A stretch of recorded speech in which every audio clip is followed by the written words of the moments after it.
Hey, Chair, we're now live on YouTube.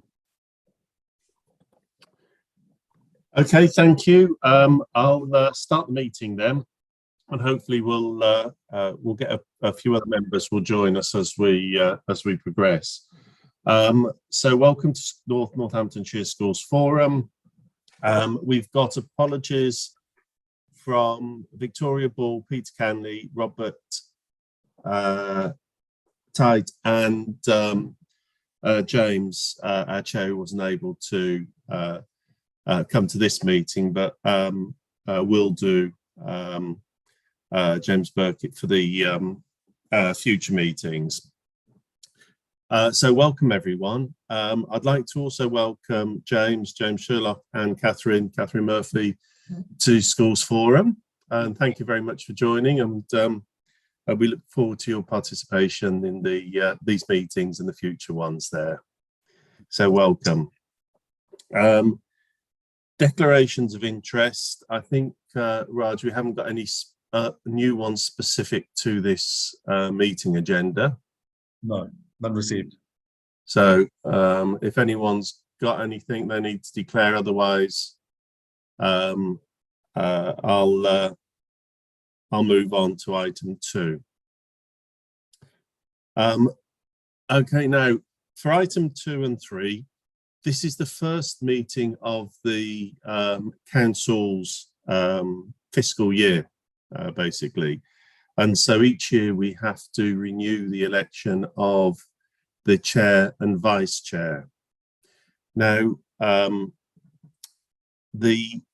James has said he's willing to re-stand at the discretion of Schools Forum members to be reappointed for the chair of Schools Forum, should members wish that. And equally, I'm happy to stand as vice chair of the Schools Forum for the next year, should Schools Forum members wish that to be the case. But also I wanted to ask any members if anyone else would like to be nominated for either of the roles, actually, chair or vice chair. So if you could let me know if either A, you would like to be nominated to act as chair or vice chair of Northamptonshire Schools Forum for the coming year, or B, if you would rather not, if you're happy to accept the nominations that have been put to forward as they are, and then we can have a vote on that. So firstly, is anyone got a burning ambition or would like to sit as the chair or vice chair of Schools Forum?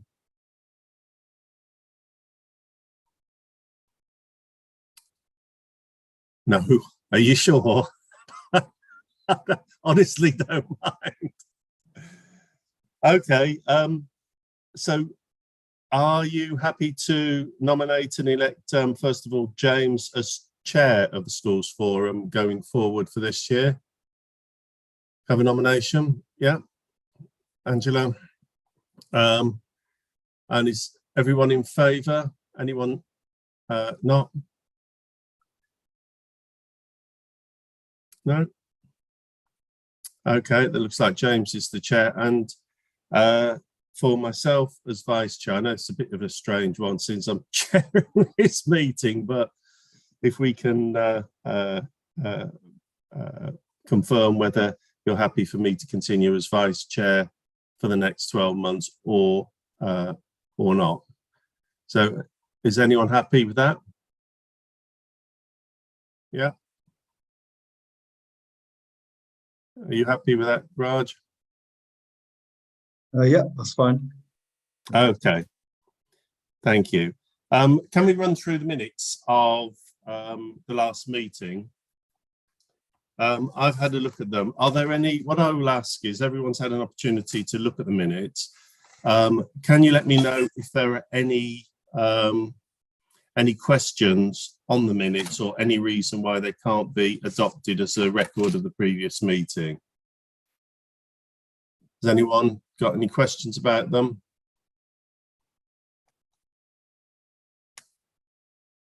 No? Then I think, Raj, we can take these as accepted as the minutes of the previous meeting. If I come now to item 5, and I'll ask Nicola to present the report on high needs block funding. But what I wanted to say is we will then ask Maria. I think Maria's joined us, hasn't she? Yeah? Yes. Hi. Yeah, I can see you. Maria, if I ask Nicola to present a report, she's got some of the questions you've raised, and there's a couple of pieces of information that might go some way to answering that. But if I get Nicola to present that, and Neil, and then can I ask you to run through the questions and anything else that subsequently you feel isn't covered? Would that be okay? Yeah, that's great. Thank you, Chair. Okay, now, Nicola. Lovely. Thanks, Chair. So I'm going to do a little bit of a background to. Oh, there's some. I got some feedback. I'll do a little bit of background in terms of what's been taking place in terms of the SEND delivery programme. Then Neil is going to do some high-level information around the high needs block outturn and our predicted spend for next year. And then I'll just talk briefly about the areas of work that are going to be taking place in the coming period. Is that okay, Chair? So I haven't got a PowerPoint, so bear with me. You've all got the report in front of you. So I'm just going to highlight a few things about the work that's we've been doing. So there has been, I would say, some significant progress made over the last financial year to put in place basic systems, and they are basic to ensure robust financial decision making. So we're making sound decisions and transactions, and that accurately reflects the specialist provision that we're commissioning.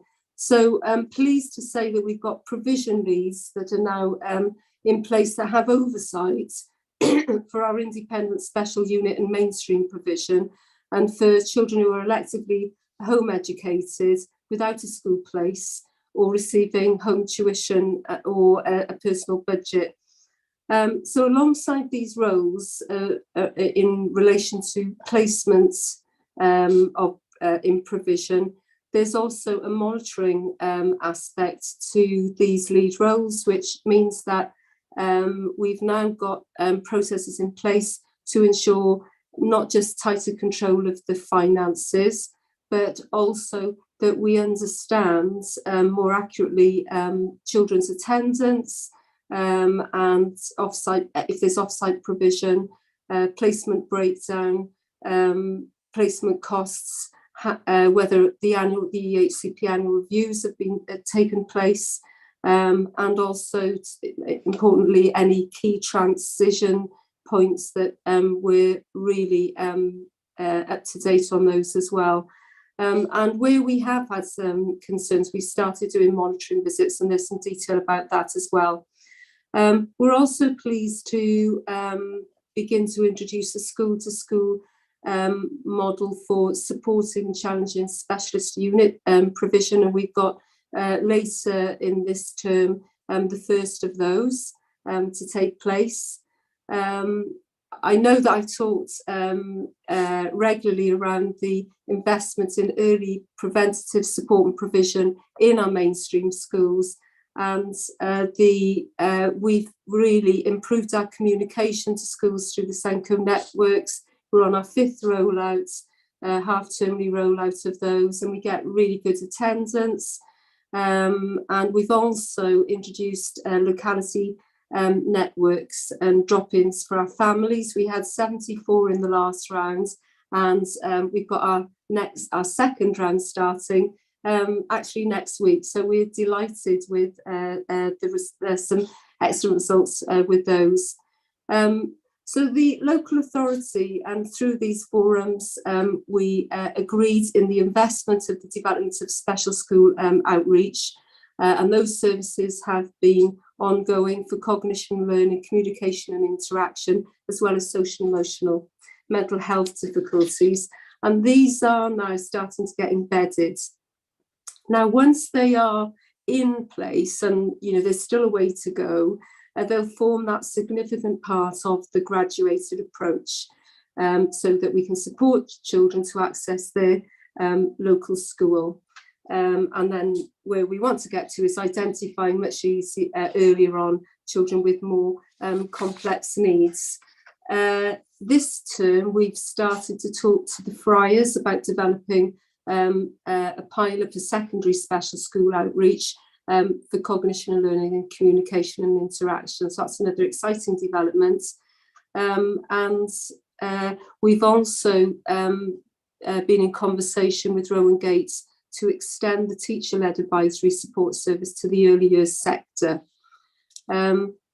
We've done some initial, a very small scale pilot project to repurpose funding for individual school commissioned OT and SALT to support a locality and SENCO-led model, which we are piloting this term. We'll be able to report on the results of that in the future.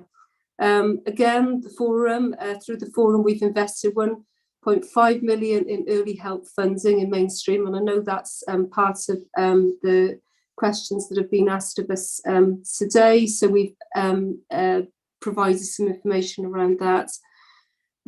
Work then has been going on to continue to develop what we'd initially looked at as 95 mainstream unit placements. That's a phased programme. We've got 40 additional places from September of this year, and we are already in some new discussions with schools where there's been expressions of interest.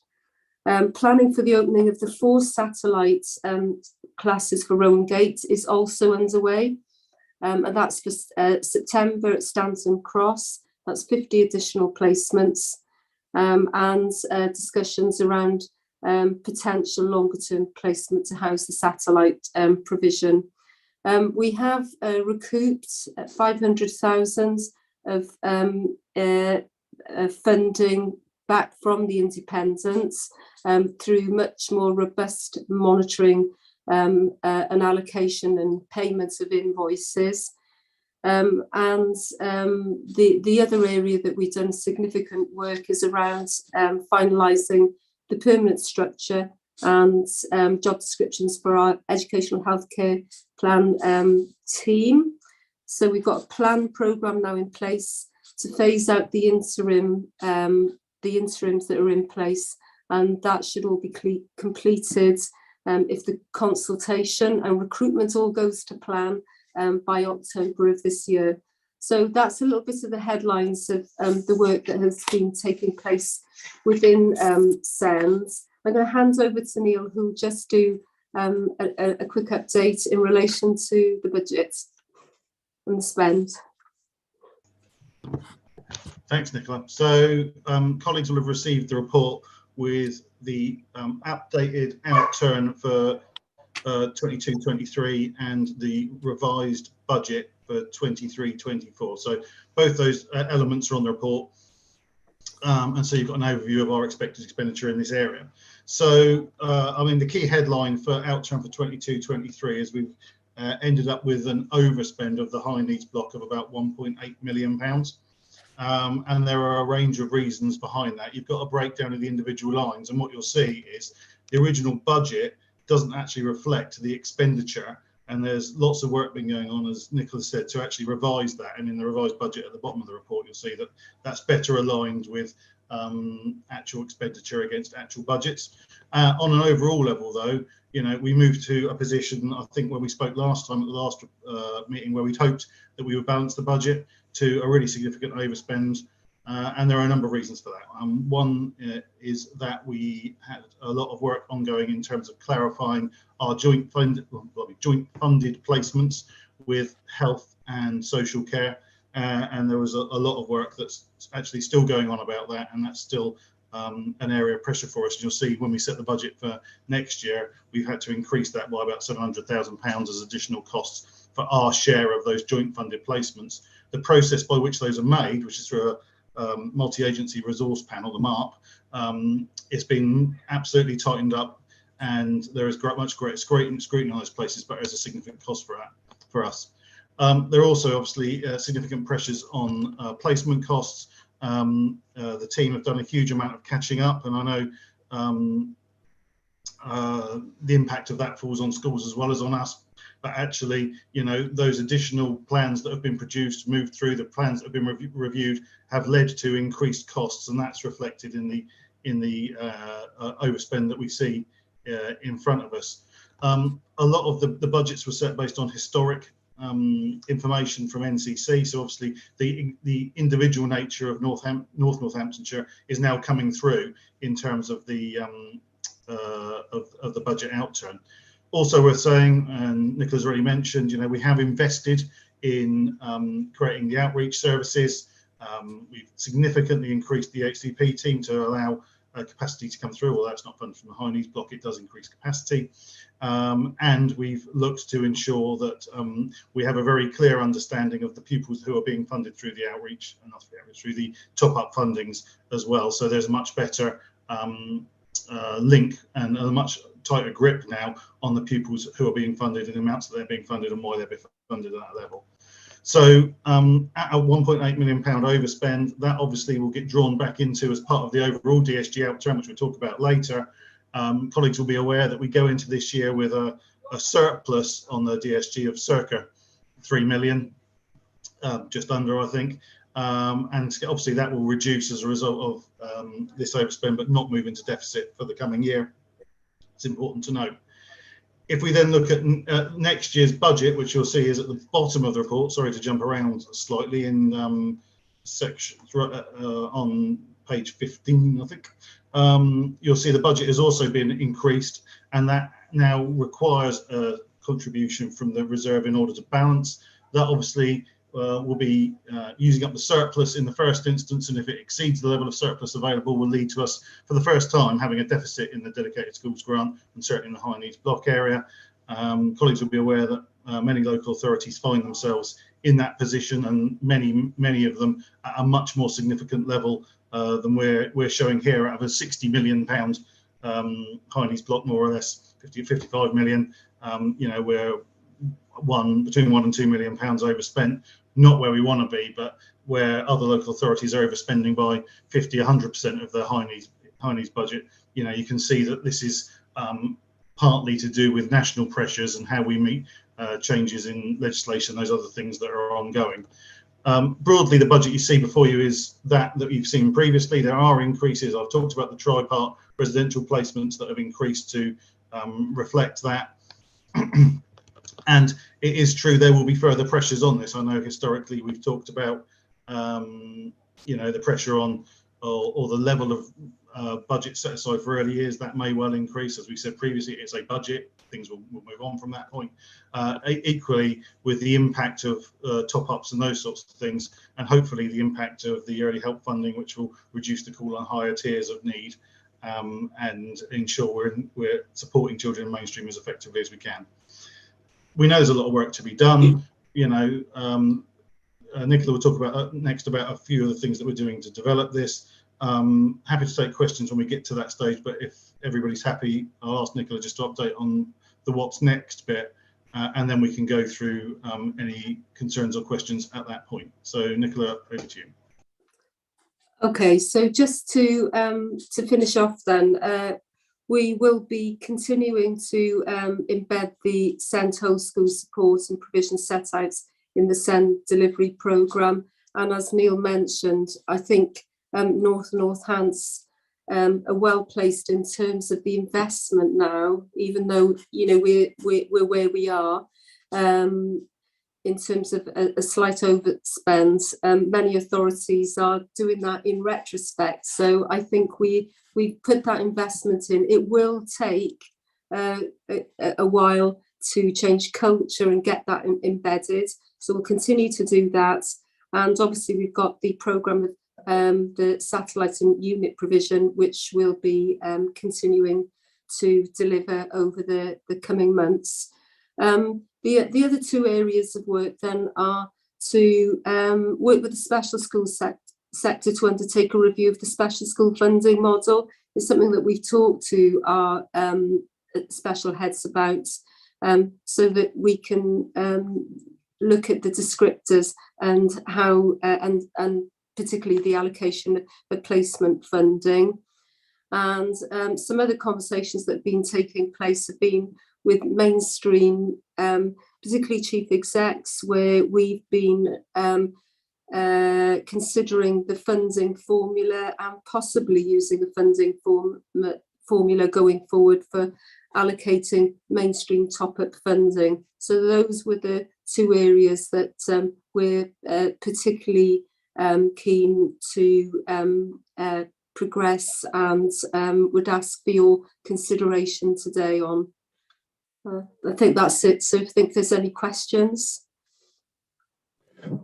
Yes, I'd like to ask first, Marie, you set out some questions for the officers. Would you like to run through those first, and then the officers can respond to those, and then we'll move on to any other questions? Yeah, thank you, Chair. These questions are based on some feedback that I've received from local authority colleagues, primary heads, and also academy colleagues and secondary head around the EHLF. Can I first just check that what the budget line called primary and secondary panel, is that the same as EHLF? Sorry, I think Nicola and I are looking at each other. Yes. I know, I'm just checking now. Yeah, that's where that would come from. Yeah. Yeah. So what we call early help locality funding is written down here as primary and secondary panel. Yeah, and that's what's replaced the interim or the old high needs funding that used to exist. Yeah. Yes. Yep. Yes. Yeah. Okay, so the questions then from myself and from our experience of the EHLF process and from colleagues is that it doesn't seem to be a very transparent process.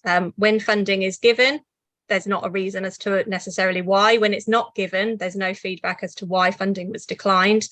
And it seems to be that everybody that's spoken to me or contacted me about this says that they are getting them turned down time after time, despite lots of evidence of assess plan do review, of external agency involvement like Ed Psych, SALT, OT. So I wondered what the criteria was for being approved by panel, and could we have some more transparency, please, as to number of applications received, number successful, and what phase and what sector they come from, please?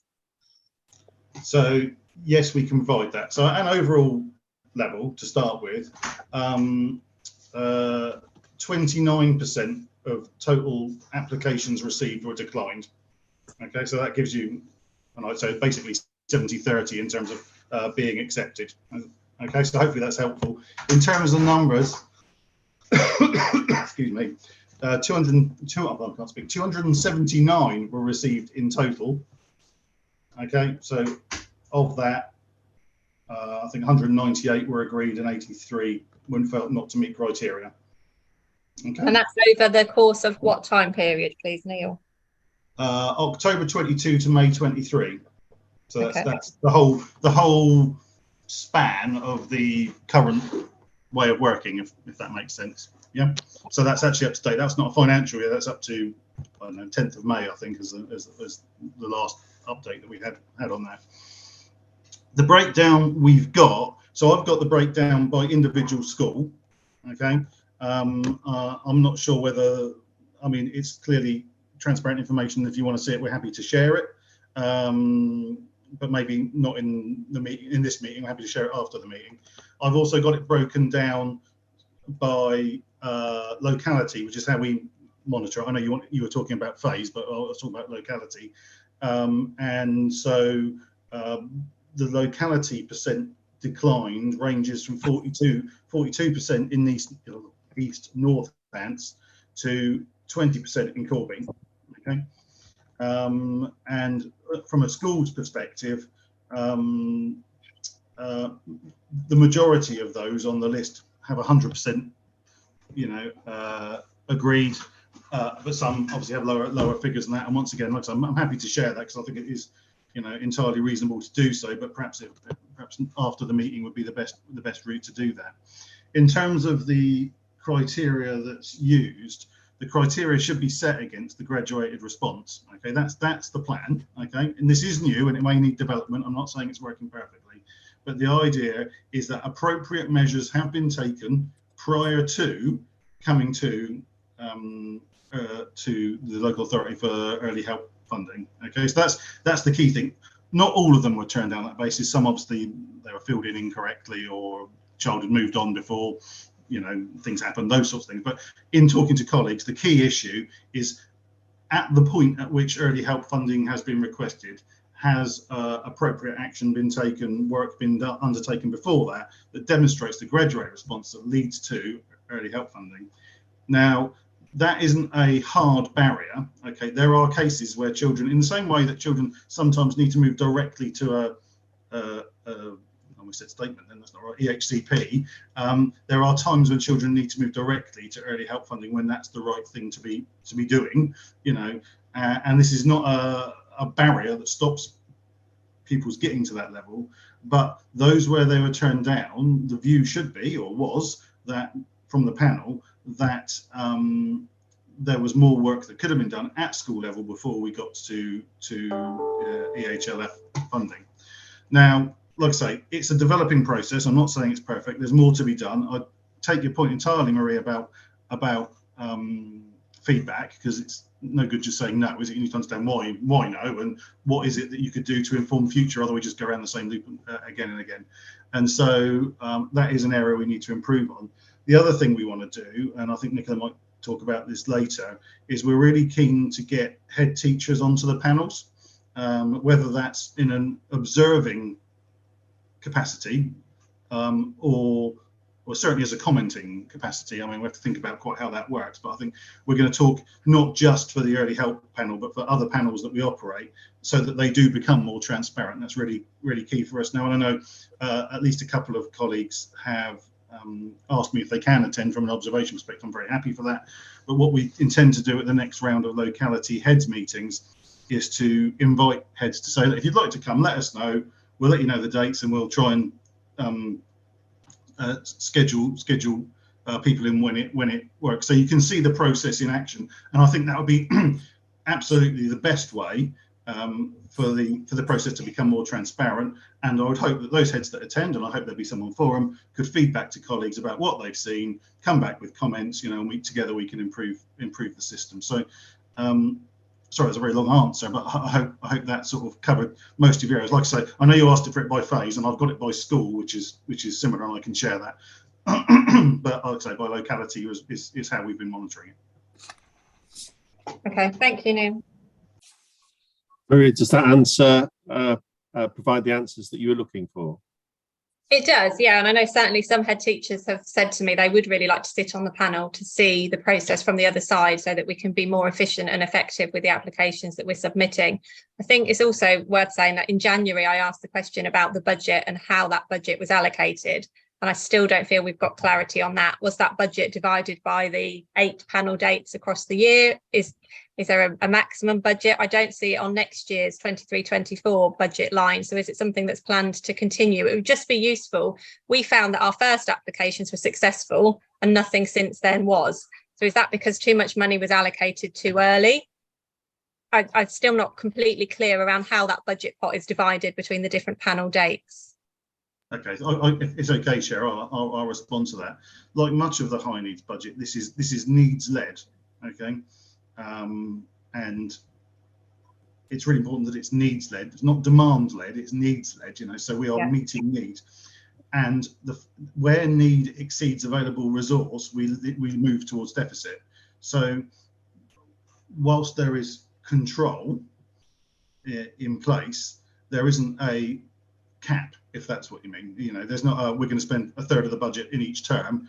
We are required to meet need, and that's what we will continue to do. And if that results in an overspend in the high needs block, we will look to be more efficient elsewhere as best we can for all the things we've already described. But we will coming back to you and saying, actually, that overspend, which was 1.5 million or whatever it is for next year budgeted, you know, is going to increase again. And I think, yes, it will increase again. And, you know, and that's something we're going to have to manage. And as a result, the DFE will require us to do a DSG management plan, which is a really, really detailed piece of work about handling spending at DSG.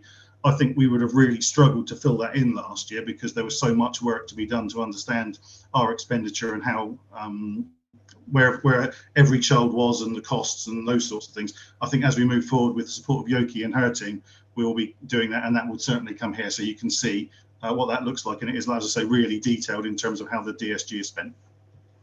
So is it planned to continue next year then, Neil? Yeah, absolutely. It's an ongoing process. Absolutely, yeah.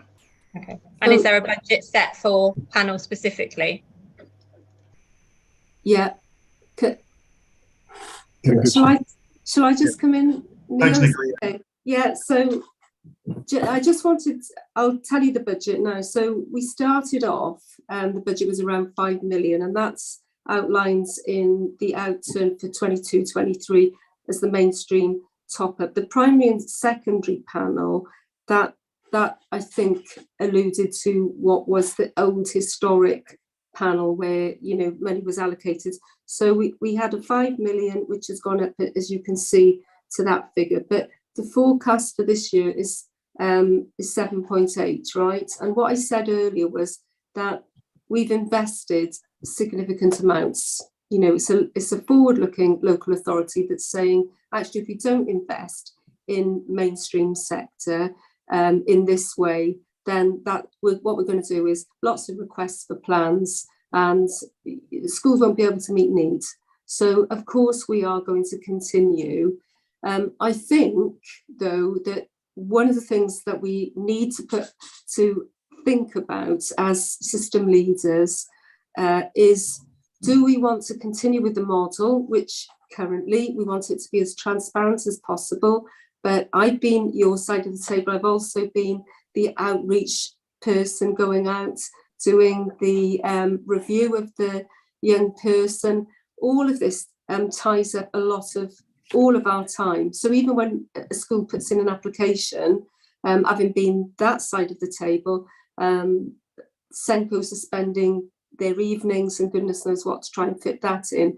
So another solution, and what we want to look at going forward, is how might we look at a funding formula, which means system leaders, and what we've already been talking to a couple of chief execs who've got several schools, that they would have a block amount based on a formula that we would, you know, that we've been working on, and that means they guaranteed that amount for X amount of time, and that's gone down quite well with some conversations I've had, because in a way that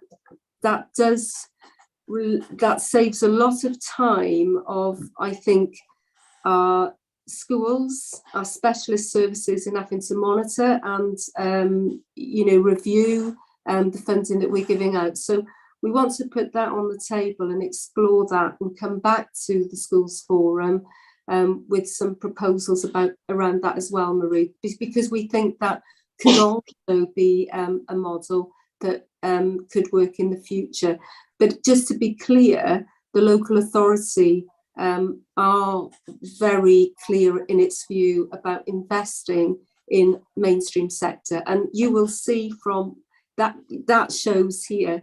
It shows here in what we're giving out to schools, but it also shows in the funding that it's invested in the special school outreach, which is significant and which has been very, very well received as well from the sector, the mainstream sector. Okay, thank you. Can I just clarify?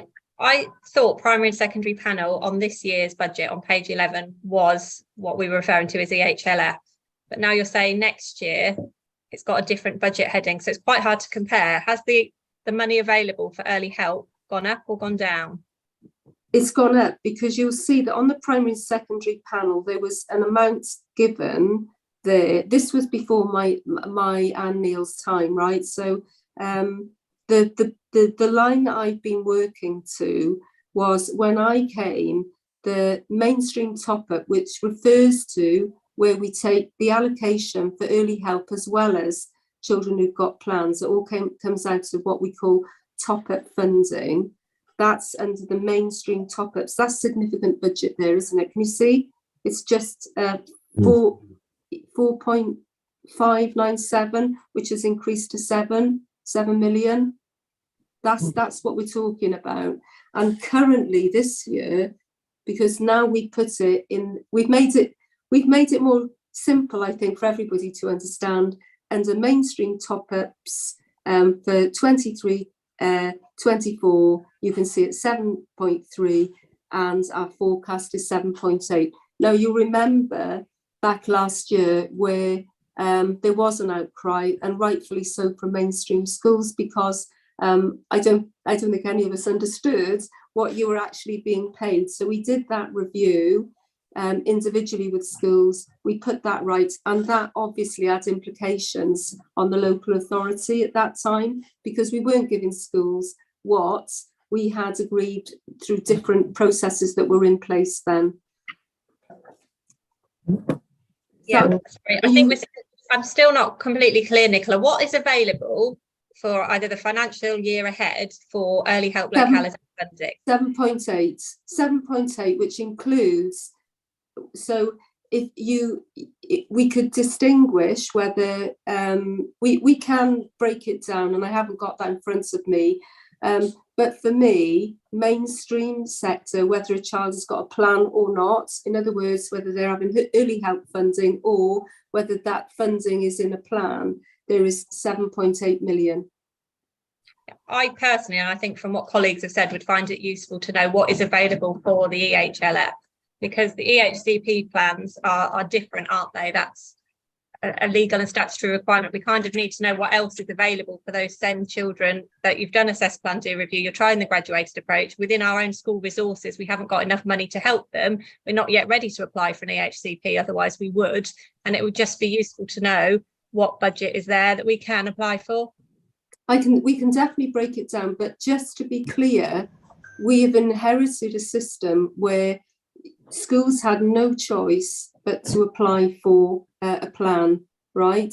And every time we apply for a plan, we all know that that ties up lots of resources. So what we would see from some of those children that would have a plan, and some of those children now that have got the early help funding, they may have what we would have called the old School Action Plus needs, but you know, they are all the same children. But I can definitely break that down. That's not a problem. Thank you. And I think it would just be useful to know if that particular element, the early help locality funding, has gone up or down for next year. Oh, they've both gone significantly up. Okay, thank you.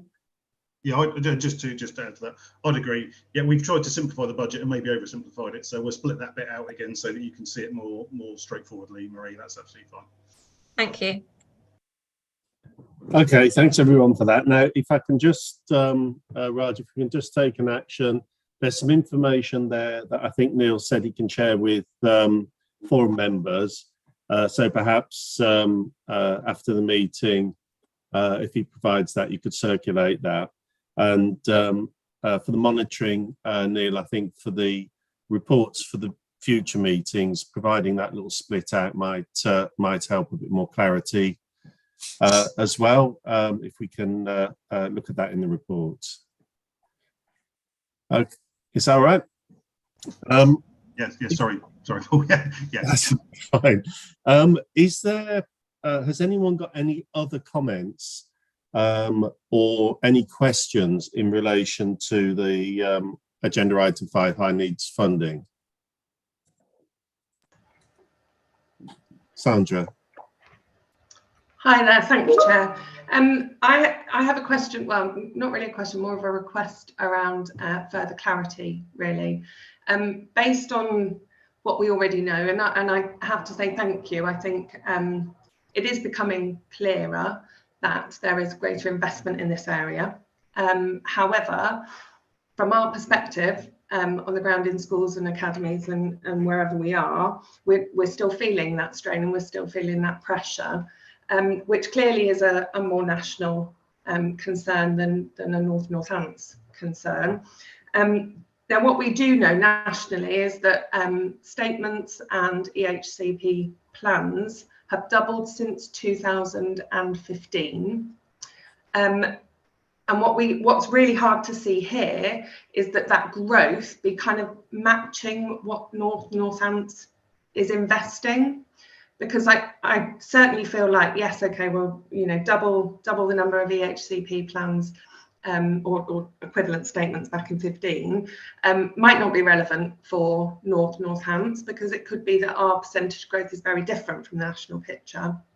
However, with regards to the funding element of it, that growth, we know, if we're all, you know, here working in the same area, we're seeing that growth in real terms, and we also see the growth within real terms on resourcing and spending to match those, you know, those resourcing needs, I suppose.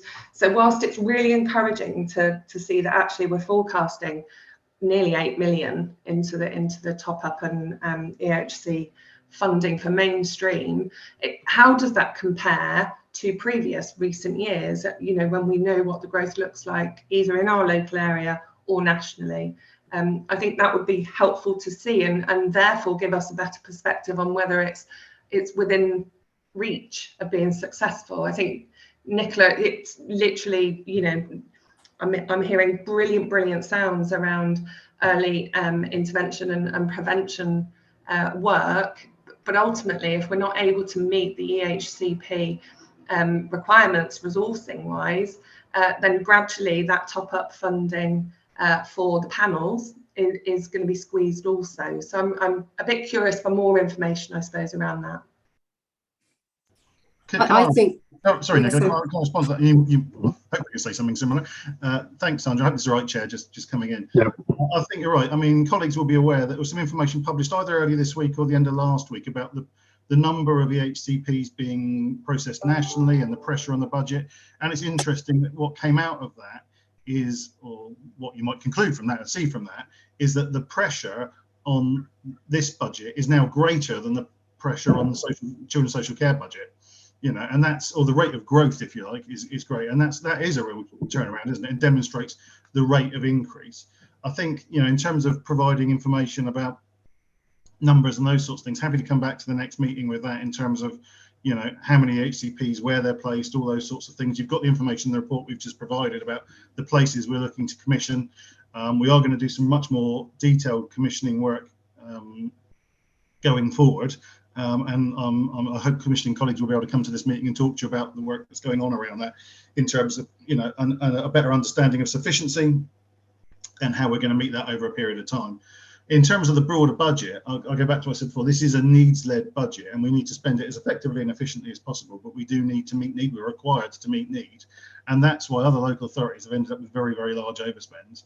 Okay, so what we're trying to do is manage a change, put in place a change that's going to improve the outcomes for children and the financial position, but that will have a cost in the first instance, and we're hoping that what will happen is that over time that will obviously level out and bring us back to a manageable budget. But the point I wanted to make in that, from what Sandra said, was that we're not looking to squeeze early help funding because there is pressure on EHCP budgets. Quite the opposite. We're trying to invest in early help budgets in order to address the pressure that there is in EHCP budgets, although both are going to go at the same time, aren't they? So there will be some difficult questions for us to answer going forward as a forum, you know, and if the deficit does start increasing dramatically, we are going to have to look at other and different approaches, and, you know, in the broader DSG and within the high needs block. But I just wanted to provide reassurance that we're not going to get into a position where suddenly, you know, the EHCP costs are accelerating, and we will immediately be looking to reduce the early help investment, because that's absolutely key to what we're doing, as Nicola said. So hopefully that's helpful. Hopefully that's in line with what you were going to say, Nicola. Very similar, and I think the only other point, it's a really good question, Sandra, and, you know, it's great, you know, that you've asked it. I think the other point just to make is that we've got unit provision. Don't forget that we had so if you think about the graduated approach, we do need to be investing more in that. That's looking, you know, at the minute at just 3 million, But perhaps you might want to ask some more pertinent questions, which lots of colleagues in other local authorities are asking around independence. And that would be the figure that I think system leaders, we need to combine and look at that, because some of the children I see going and currently independent at an average of £55,000 a place, when if you think of an average in a special would be, you know, at least a half of that. That's where we could drive some creative, you know, different thinking to make sure, you know, it's value for money. And that's no different to lots of local authorities. The other interesting thing that we will be able to bring back to this forum is some interesting work that's been done by the region to have a look at how the budgets are being spent, how the high needs block is being spent regionally. And that's again another interesting one, because some authorities seem to be doing much better than others. And it's not rocket science to say it's where that they have invested in that earlier help model. But you know, this is something that we're not going, the local authority don't have all the answers. It's about us as system leaders combining to look at some creative and different ways of working, so that we can meet children's needs, which is all our desires are that, you know, we want the majority of children to be in their local their local area, you know, receiving their education. So, you know, that's the drive, and whatever that looks like, what, you know, and whatever we need to provide, we've got to get that right. So I think there's probably some things in there that we could talk about at the next schools forum and bring back to the next schools forum. Neil, got your hand. Thank you, Chair. And rather than just jumping straight in, I'll try and do these things properly. The other thing I wanted to mention that I forgot was AP and the importance of AP in all of this. We know, don't we, that the availability of AP provision in Northampton is not what we'd like it to be, and we're working very hard. And we were in discussion only this week with the DFE about our ongoing bid for AP provision. But the cost of delivering AP when you don't have access to the provision that we'd like to have is also significant. And when we get onto a later paper on the agenda, Chair, and talk about exclusions, you'll see the cost, some of the cost, that's not all of the cost, but some of the cost that we are having to meet, rightly so, in order to deliver services to those children. So I know we've talked about EHCP and early help. I just wanted to add AP into that as well, because it really is an issue for us and something that we are looking to invest in, because we need schools to be able to access the support they need and us to be able to access the support we need. I talk to head teachers and they say, you know, it's very hard to access AP, and that which we can access is extremely expensive. You know, almost more so than sending the child to an independent school or something else, you know, just for an AP provision. And the quality of what's provided, you know, that's not fair. The how customised what's provided to the individual needs of the child is not what we want it to be. You know, there's an offer, and it might be a very strong offer, but not right for every child. So, like I said, I just didn't want to skim over AP, because that's a really important aspect for us as well. Yes, no, thanks for that, Neil. The other one I would say is, as I recall, Neil, I think it was either the last meeting or certainly in the last cycle of meetings, you did produce a report that laid out the movement in the numbers of statements or EHCPs and the average cost of those. So I think we had previous discussions around the numbers have increased significantly, but so has the average cost of those. And those we covered in previous papers, and no doubt we'll cover again at the October meeting.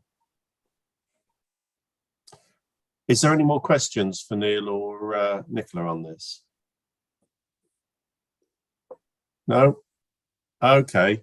I know we spent a lot of time on it, but I think it's really, really important. It certainly is from a budgetary point of view, but also more importantly from a provision point of view as well. So Neil, if there's anything else you want to add, otherwise I think we've got the permanent exclusion clawback paper that you're delivering next. There is one more thing I'd like to add, yeah. if we finished with the paper, if that's okay. Yeah. Colleagues may be aware that Nicola will actually be leaving us at the end of June. although we may persuade her to come back and help us out with some projects beyond that point. So I'm sure the forum, like me, would like to thank Nicola for all the work that she's done in this area, and wish her the very best for the future, of course. And for me to inform the forum that the head of SEND role will be taken on by Charlotte Franks, who's currently the head of virtual school for Northamptonshire, and we are currently in the process of a handover for that as well. So once again, really appreciate everything Nicola's done, and I hope colleagues feel the same way and wish her the very best for the future. Yes, thank you, Nicola. The information during the time you've been delivering this has been much clearer, and obviously there's been quite a bit of unpicking to do. So as colleagues mentioned, it's a journey we're going on. There's more work to do, but I think you've taken us significantly forward. So on behalf of colleagues at the forum, thank you very much indeed. Thank you. It's been a privilege. So Neil, clawback and permanent exclusions. Yes, absolutely. Okay, so I mentioned this earlier. So colleagues on forum will remember that last year you were asked to agree the clawback policy for where pupils were permanently excluded, and the ALQ is recouped in order to offset the costs of AP or other provisions to support them going forward. And so this is an update paper for that shows the outcome of that work. So it shows the number of exclusions that we had last year, where they fall across primary and secondary, excuse me, how much that resulted in a clawback, the year groups the children were in, by locality. So we've broken it down as much as we absolutely can, and then the expenditure that was made directly in result of that. Now, there's clearly much more expenditure more broadly in support of these individual pupils, but you've got the direct costs there in terms of the investment that was made, and you'll see that significantly more than was clawed back. And you can see the schools where that was spent, and that's broadly in line with the AP as you would expect. The purpose of this report is to update you on the outcome of the policy that you agree. So hopefully we've done that, and you can see what the piece of work is there, and also to say to you that our proposal is that we don't change this policy for next year, that we carry on with it. We think it's working effectively, and that therefore we ask your agreement that will carry on for a further year.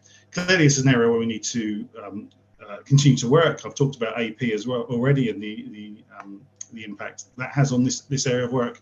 And as we develop that, I think this will become this will have an impact on the cost that we bear in terms of supporting those pupils.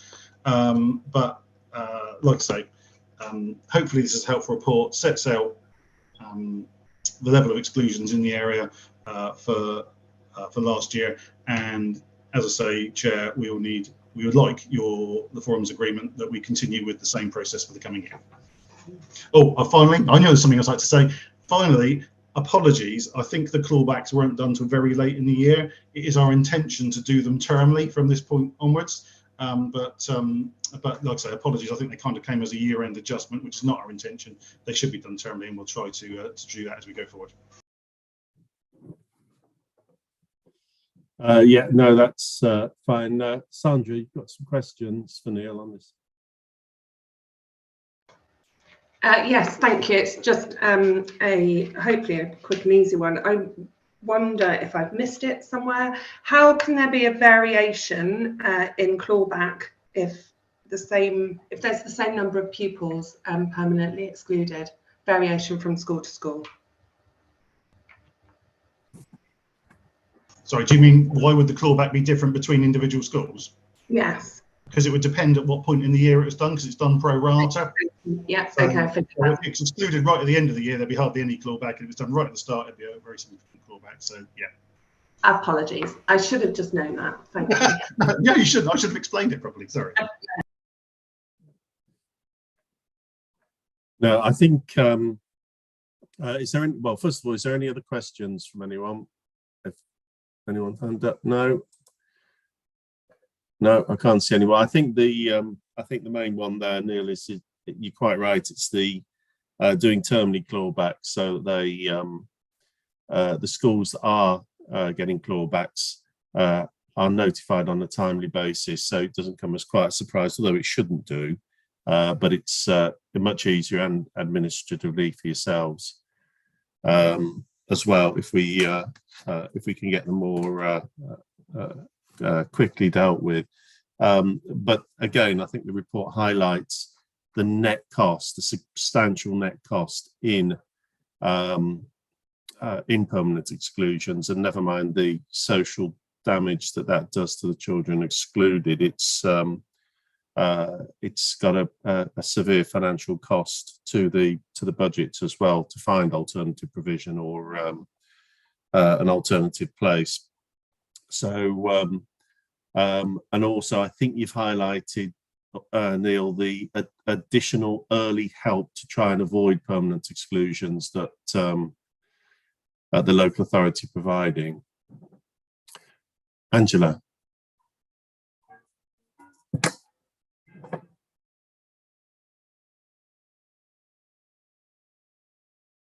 Sorry, I'm working between my laptop and my main computer, so I was using my mouse to try and unmute when I should have been using something else. It's more a comment, really, just in terms of the exclusions. Do we have a breakdown of any trends in what those exclusions are, really? I'm just mindful of the rise in children's mental health and those kind of things. And just, again, to look and to think in the longer term, what is that early intervention? You know, what is it that we should be looking for around early intervention and prevention in trying and alleviate some of these exclusions if we can. And I was just also struck that there are a few in primary now rather than secondary. And again, interested in whether that's are we seeing a rise in primary?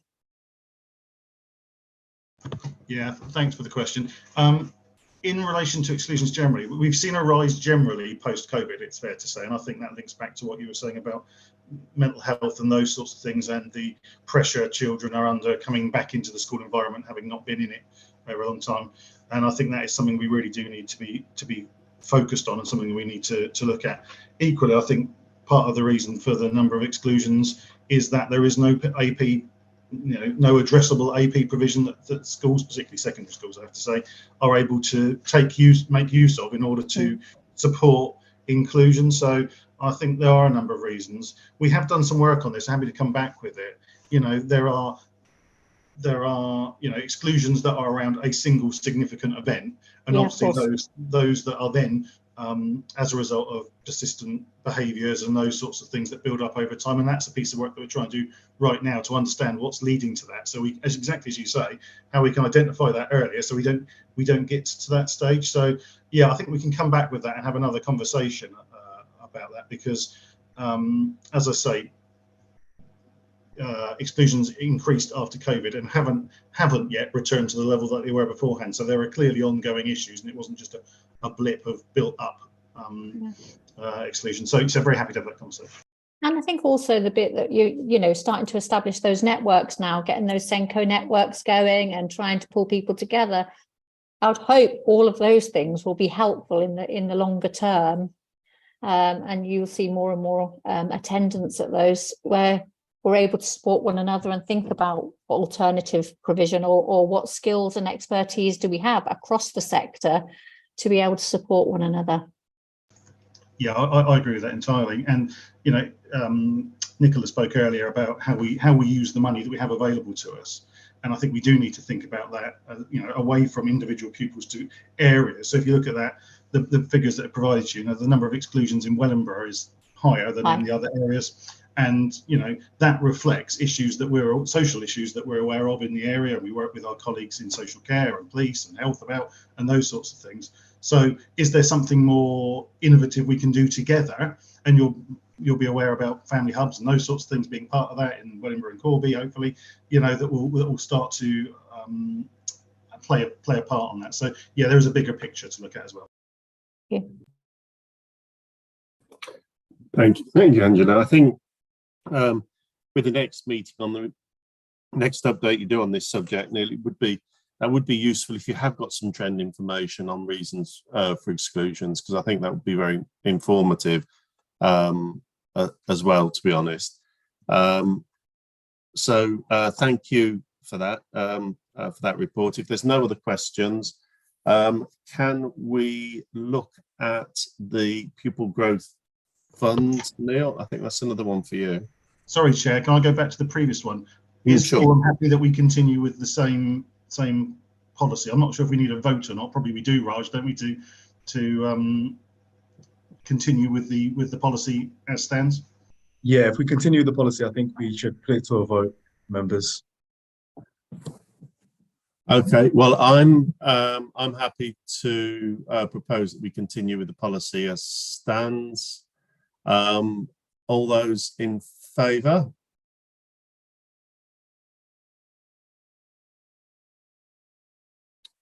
Okay. Yep. Anyone against?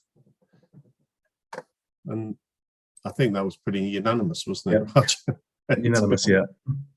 Okay, that's lovely. We'll, if you can make a note and minute that, then thanks, Raj, for that. Neil, Pupil Growth Fund. Okay, thank you, Chair. I think this is a brief item. Colleagues will be aware that the Growth Fund is held within the formula to support schools where there is growth in numbers outside of the usual process, so new schools, expanding schools and those sorts of things, where obviously the pupils won't have been there for census day, and so excuse me, won't get funded in the coming years a budget. And so what you've got in front of you is an update of the last 2 years use of the Growth Fund, which has been used to support increasing schools and to support things like bulge years, where we've got pressure on capacity, particularly in secondary, I have to say, to support additional places to be made available to ensure we are able to offer every child a school place.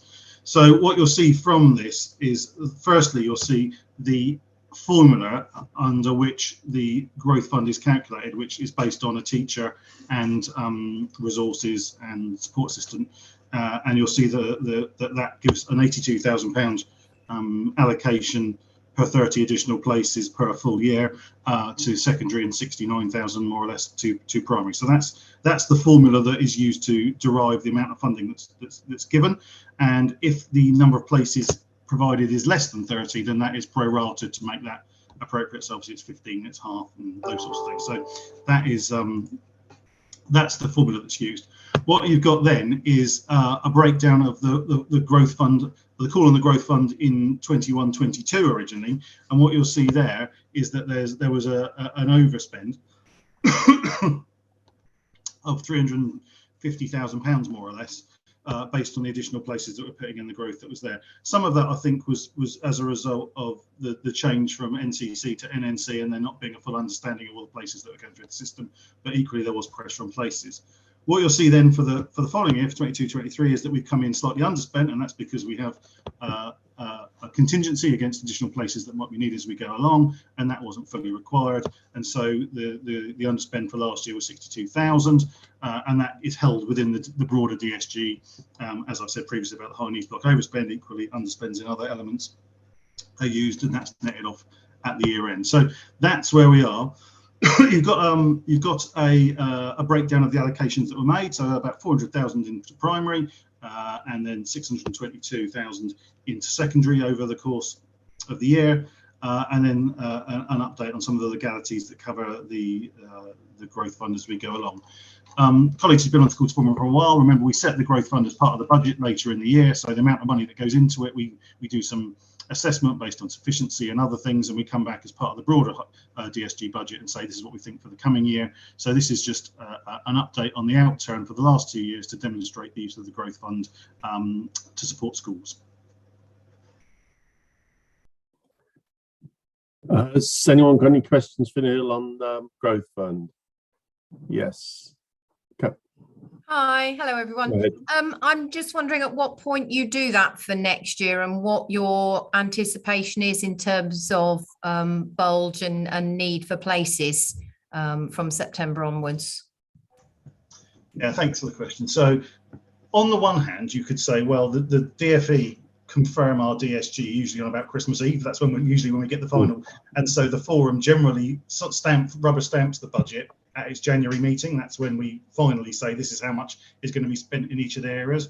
But clearly our planning starts long before that, and we're already doing that now. So Alison Meacham is doing some people place planning work, and we're working with colleagues at the DFE to work on that in terms of what we need for the coming year. And we're looking for additional places, particularly in secondary, particularly in Wellingborough, I have to say.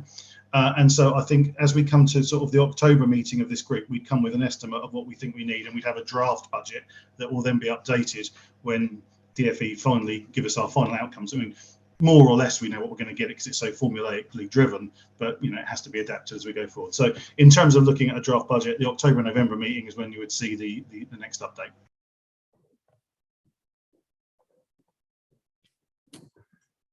Okay, Catherine, that hopefully that answers your question on that one. Has anyone else got any other questions or comments they'd like to make on the Pupil Growth Fund policy? Sandra?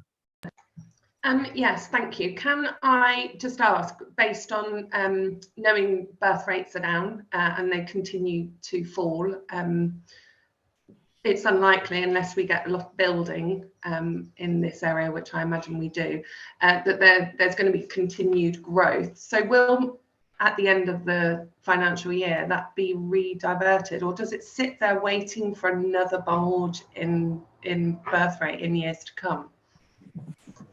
No, so the Growth Fund is part of the broader Dedicated Schools grant. So it sits within the Dedicated Schools grant and can be used to offset pressures elsewhere or those sorts of things. So the 3 million surplus we carried forward, is an amalgamation of overspends and underspends on early years block, central block, and this. So it's just part of that. And then each year we look at the need as we go forward. So no, it doesn't disappear off anywhere else, but it doesn't sit in a growth fund waiting for future growth either.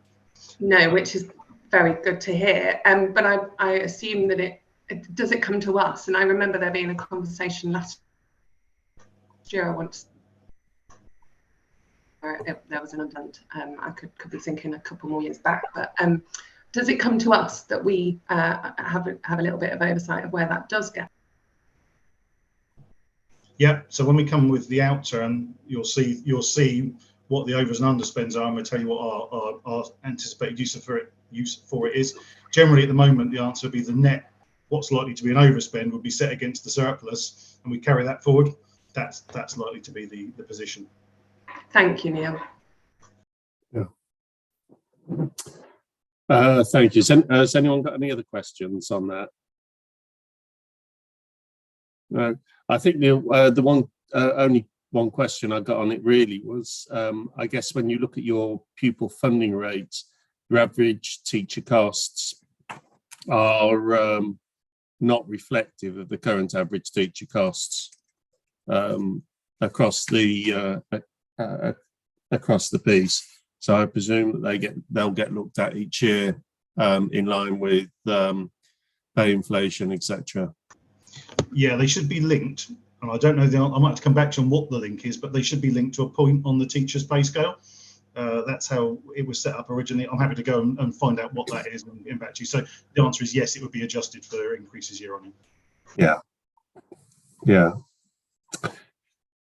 Okay. If no one's got any more questions for Neil on that one, can I ask Soraya, would you like to tell us about the DSG outturn?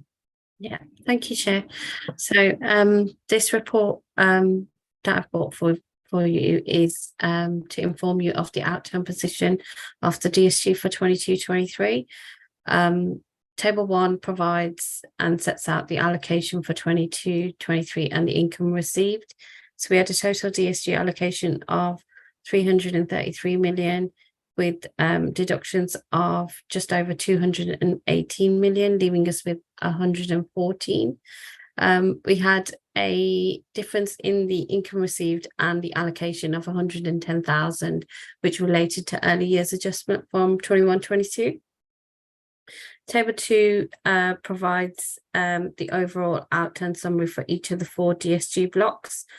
There's appendices attached at the end of this report that provide more detail and information about the expenditure within the individual blocks. So the final outturn position is a overspend of 1.864 million. This obviously is a movement since the January report, but that's pretty much been discussed early in the high needs report and the growth fund report as well. The table 2 breaks down the block. So in the schools block, you've got the underspend of 62,000, which relates to growth fund. Central schools block, you've got an underspend of 33,000. The high needs block, you've got an overspend of 1.977, and the early years block, you've got a underspend of 17,000, which brings the DSG overall DSG outturn for 22-23 to be a overspend of 1.864 million. Breaking it down, the schools block allocation, the schools block underspend relates to the growth fund, as mentioned earlier. It's a contingency budget which has not been spent, so that offsets the overall overspend on the DSG. Central schools block, you have a overspend of 33,000, and that's mainly due to the schools admissions service, which disaggregated from the West in August 2022. Service was left with some vacancies which were not filled, so they were left with an underspend. Those vacancies will hopefully get filled this financial year. All the other budget lines within the CSB came within the available funding envelope. High needs block, we've discussed in detail in the high needs report. So that came in with a overspend of 1.978 million. Main details are exactly as the report earlier, with placement, additional placements, the joint funding agreements, mainstream top-ups causing an overspend as well. And then moving on to the early years block, there was a overspend of, underspend of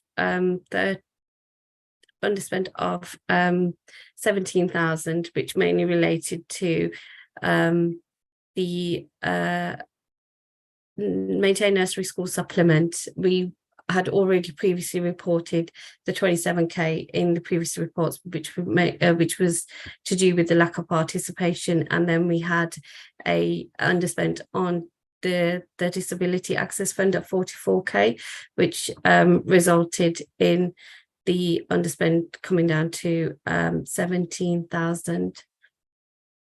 So this overspend will be picked up through the DSG reserve. We have School Forum are asked to note this report, and financial accounts are yet to be audited and agreed. So I'll open it up to any questions. I've got a couple, if I may. First, on the high needs block, we talked about the if you like, there's a bit of catch-up expenditure that caught us out at the year end, and we've accrued for the invoicing now. Was any of that in relation to prior years, or was it just the current fiscal year 22-23 that the invoices came in for? And if it was prior years, approximately how much of this year's spend would that have been? They have, the team have obviously done a lot of work last year to pick up any sort of agreements and payments that needed to be funded for last year.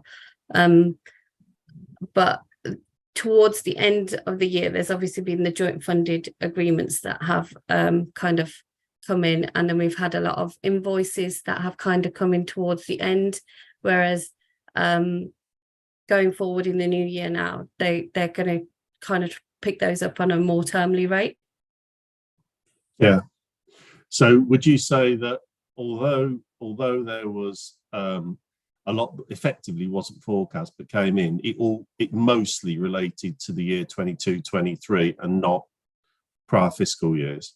Not much of it was historical. Obviously, it's just the additional placements that had to be paid for from 21-22 that hadn't been picked up previously. Right, that's fine.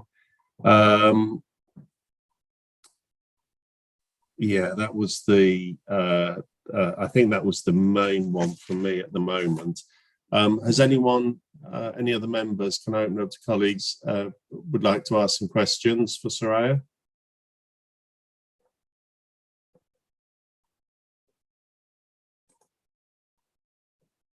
Okay, I think, Soraya, everyone's happy with the report you've given, or probably not happy with the outturn, but at least the explanations given in the report.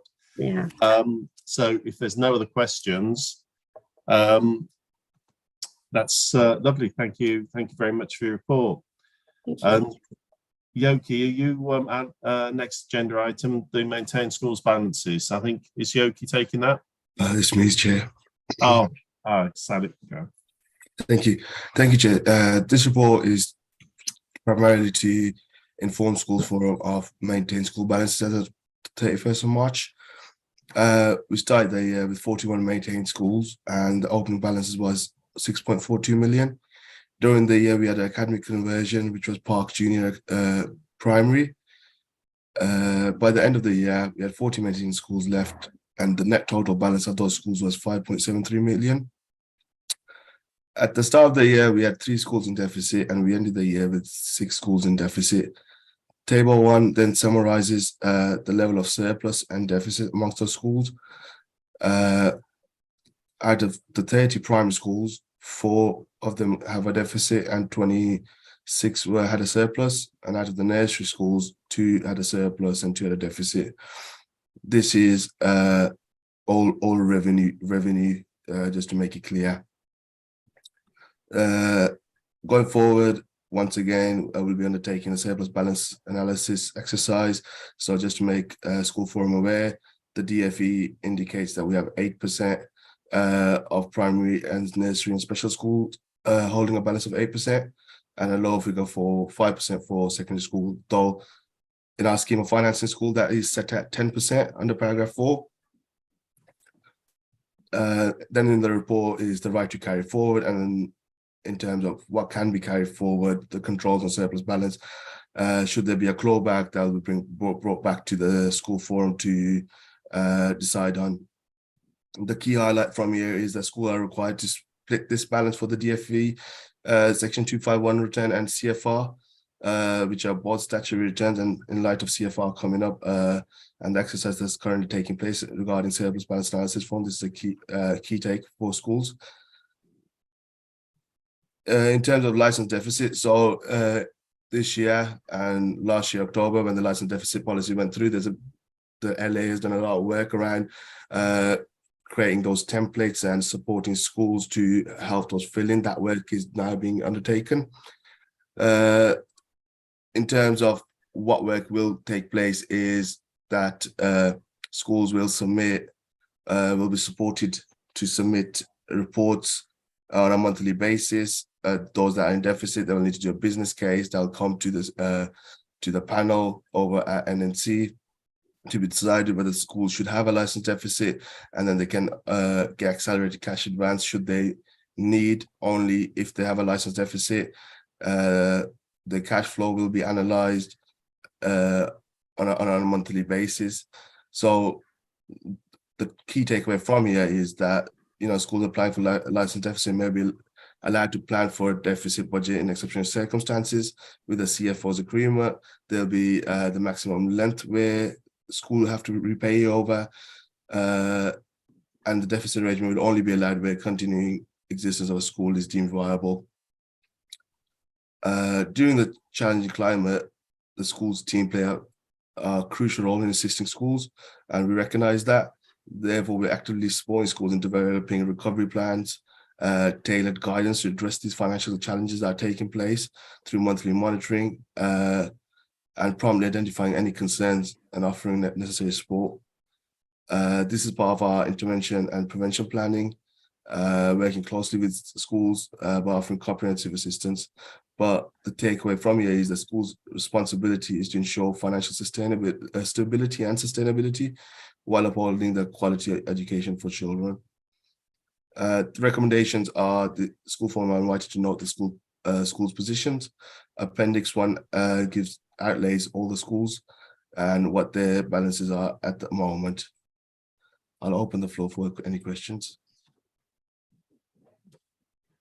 Yes, thanks, Sadiq. I think the one comment I've got to start with, if I may, is that just looking through the analysis of the report, obviously there are a lot of schools that hit in-year deficits, and some of them very significant in-year deficits that have hoovered up quite a lot of reserves that they had in place accumulated, and that if that continues on that trend, then you're probably going to double or triple the number of schools that are in deficit. Have you got the budgets through yet for next year, and are you starting to see that trend, or is it a bit early for that? The budgets, so most of the schools have submitted the budgets.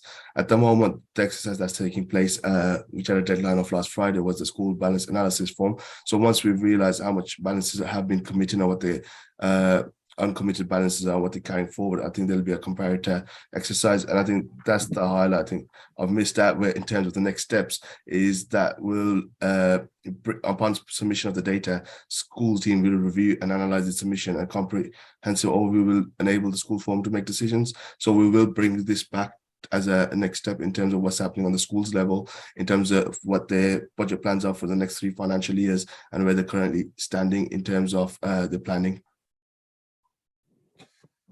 Yeah, okay, well, we'll pick that up at the next meeting. My experience currently is that things are getting significantly tougher next year. We thought this year was going to be tough. Next year, with the potential pay rises and not matching the funding, is going to be significantly harder. But can I open up to colleagues on the forum for any questions or comments that you'd like? Angela.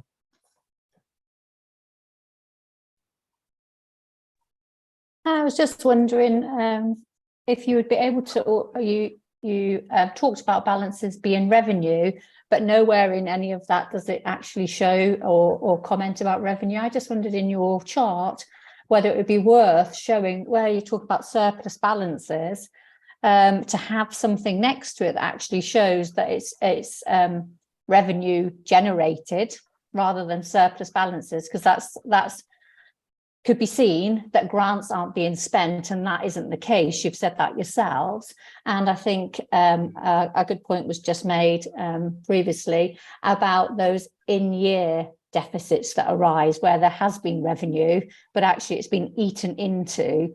So it hasn't started, but those projections for in-year deficits. So it's just to give more clarity again, I suppose, to people who don't attend the meetings, but to be able to share the information that is there, because sometimes a table gives you much more a snapshot, but it actually looks like we've got a significant number of schools who have surplus balances, but actually their grant has been spent, they have generated income. Yeah, so I completely agree with your point. I'll try to incorporate that into the report itself. On Appendix 1, it does highlight that these are opening revenue balances and in-year revenue surplus or deficits. Yeah, you said that, Sadiq. I heard you say it, but it's just whether it can show in that little grid. Is there anything that could go in there to show that? Yeah, no, I'll take that back. Brilliant, thank you. It's not a criticism at all. It's trying to. I was just highlighting that. Show it in Appendix 1. So if you scroll all the way down, it does say that these are revenue. Yeah, and you said it. Perfect. Yeah. Okay. I think the next meeting will be quite interesting, because we see with school budgets, maintained school budgets, you always see a trend upwards into cumulative deficits over a 3-year plan. But I think looking back over the last couple of years, this is the first time I've seen a consistent in-year deficit across the majority of schools, as opposed to there's always a number that we've got various issues that need to address. So I think the next set of information, looking at what the budgets are for the maintained schools for 23-24, will determine whether you're approaching a tsunami of problems here, to be honest, and workload for your teams in trying to bring those or provide the support and help into those schools that need it and whose reserves are diminishing rapidly. So that might be something, Sally. You've mentioned in your report the support you've got in there and how the support works. But if more than half of your schools drop into deficit, you might find yourself overwhelmed with that in trying to put in places, and want to think about how that might be addressed. Is there any other questions from colleagues in relation to the maintained school balances? No? Okay.